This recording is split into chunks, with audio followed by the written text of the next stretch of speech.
In video games, we usually play as the good guy, a hero who defeats an evil army, saves the galaxy, or saves a helpless princess from a vicious kidnapper. In our wish-fulfilling power fantasies, rarely do we stop to think about an ethical paradox at hand. What about all those bodies we leave behind? Are we really the good guy if we kill so many enemies? Hardly any NPC asks that question, but what if it was possible to still win but with no one dying? Would that be a better victory? Let's look at Batman for example, because as you probably know from the superhero mythos, in this case, what separates a hero from a villain is one simple rule: no killing. How does the Caped Crusader manage to follow that rule when he gets the overpowered Batmobile in Arkham Knight? Well, with a sort of a stunt gun built into the machine. Whenever Bats is about to drive over someone, the potential vehicular slaughter victim is paralyzed and thrown away in the opposite direction so as not to kill him. Yeah, I know it looks absurd, but it makes sense on a story level, because Batman would never actually kill. And if you look at it from a certain angle, everyone who finishes Arkham Knight by default gets a pacifist playthrough. What is that exactly? Well, the tradition dates as far back as the early stealth games or classical RPGs. Take Thief or Fallout 2 for example. The pacifist walkthrough, or the quote-unquote non-lethal playthrough, is a special challenge players took to test their patience and skill. It turned out that with some tricks and clever use of in-game mechanics, it was, in certain games, possible to complete it with no enemy dying, even though some developers haven't even thought that was possible. Despite being a rather hardcore challenge for which the only award was satisfaction, over the years it became much more popular, often being implemented into a game from the get-go or even tied to a special achievement. Nevertheless, some developers still understand the idea of such a challenge, which can be pulled off only by the most patient players. Let's take a look at some of the games that offer a non-lethal playthrough, be it in the form of an additional challenge or something that the developers thought of. Here are 6 games in which you don't have to kill.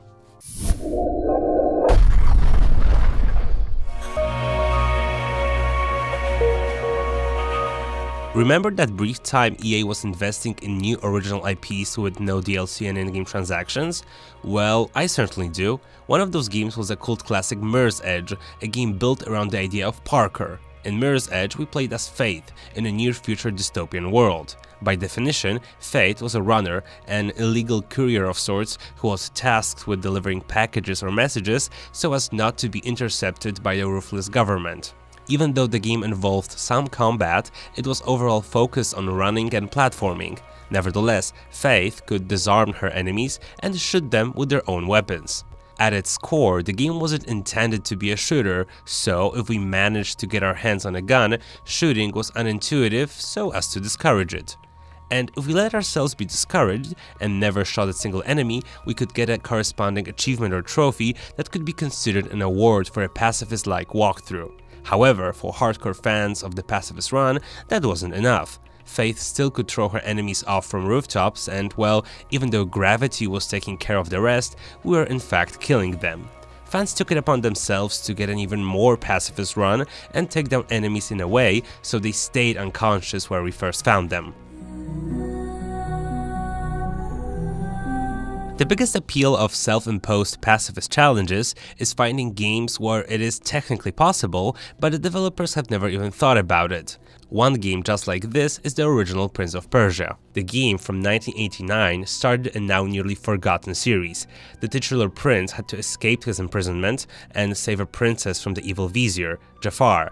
Attempting to do so, the prince had to avoid traps, pitfalls, and take down Jafar's guards, which actually didn't have to die. Even though the game had some combat, we could entirely avoid it. As the game was in 2D, blocking the attacks of our enemies, we could switch places with them and quickly run away, so no one had to die. Did we get any special ending or award because of doing so? Well, if satisfaction alone wasn't enough for you, then, well, no.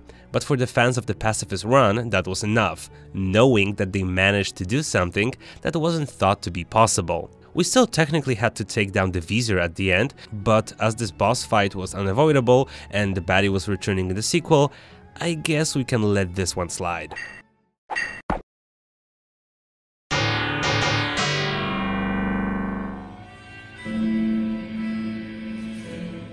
Let's take a look at RPGs for now, mainly the Fallout series. In Fallout 2, despite the fact that we make entire groups perish, it is possible to go through the game without killing any people. The same goes for Fallout 3, where, while harder, it is possible to finish the game without killing, if we ignore that poor rad roach in the tutorial. The idea carried over to Fallout New Vegas, where we can talk ourselves out of or run away from every possible conflict. The same, however, can be said about Fallout 4. In this case, many fans were angry with Bethesda for the watered-down perk and dialogue systems, and worst of all, being forced to fight. It is possible, however, to finish Fallout 4 without killing anyone, but it's a rather Herculean task. Here, I'd like to mention Kyle Hinckley, who wouldn't accept which way the series was headed and finished the game without ever having blood on his hands. How did he manage that? Well, although Hinckley led to many deaths, he technically didn't kill anyone himself. Instead, he used many exploits and tricks to have someone do it for him. Grinding for a while with the town construction mechanic, the determined Let's Player managed to get skills that allowed him to persuade enemies to turn on each other, or in many cases, lead them to settlements where the bloodthirsty NPCs took care of them for him. The most impressive feat, however, is how Hinckley took care of Kellogg, one of the game's bosses. For nearly 5 hours he threw mines and grenades and tried to freeze the adversary while nearby enemies were slowly draining his health. And while it looks easy on the video, it's worth to keep in mind that it's nearly impossible to make this fight play out in this particular way. This curious case is the closest example I can think of a true modern pacifist challenge, a challenge to go against the game rules and how the developers designed the game to be played. Konami always tried to make us run away from monsters instead of fighting them in Silent Hill. Battles were simply too risky, mostly due to limited ammo and healing items, and were intended to be the last resort. At least, that's how it looked like in any game on normal or higher difficulty level. It was only after we learned the criteria for getting the best ending did we realize that what was suggested by the design of the game world was intended to put us on the right path. The less monsters we killed, the better the chances of us getting a good ending were. And that was often tied directly to the story. Visitors to Silent Hill are often troubled individuals, and how pacifist or aggressive they are is supposed to reflect their inner change, or lack thereof. Even though, let's say, Silent Hill 2 awarded us for killing as rarely as possible, the game still had some boss battles we couldn't run away from.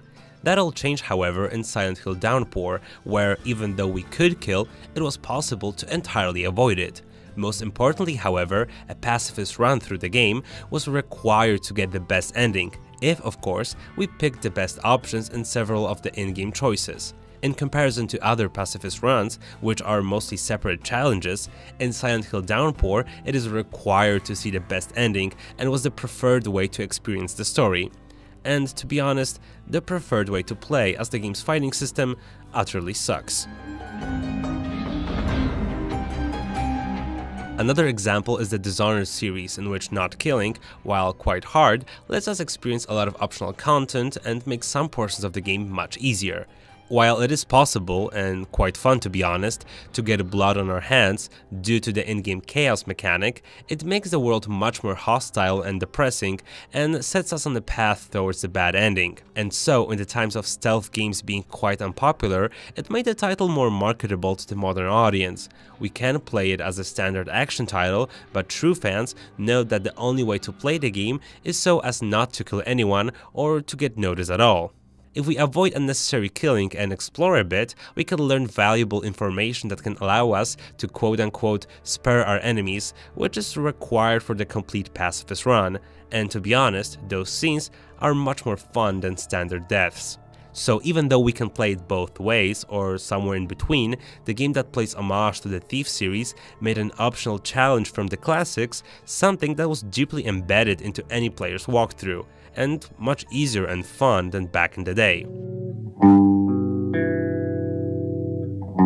All in all, it seems as if there are two possible approaches to the pacifist walkthrough, something that is implemented by the developers and possible, or a hardcore challenge that gamers take upon themselves no matter if developers wanted it or not. However, what if I told you about something in between, as that seems to be the case with Metro Last Light? In the sequel to Metro 2033, we can get the Shadow Ranger achievement for not killing any human characters, but it's not as easy as it sounds. Even though there are stealth sections in the game and some scripted scenes, we almost always have to fight, and taking down enemies non-lethally seems barely possible.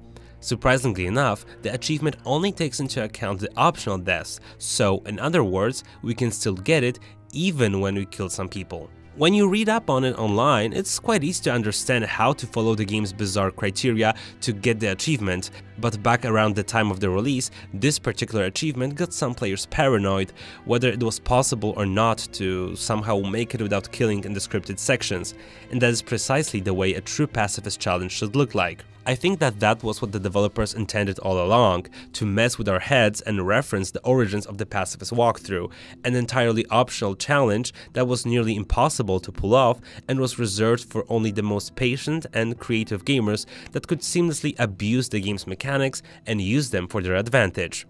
No matter if not killing in games is an optional hardcore challenge or a so-called true experience, it's good to know that some developers still remember what it's all about, something that isn't so easy to achieve that requires a lot of patience or perseverance. Thanks for watching, and I'll see you around.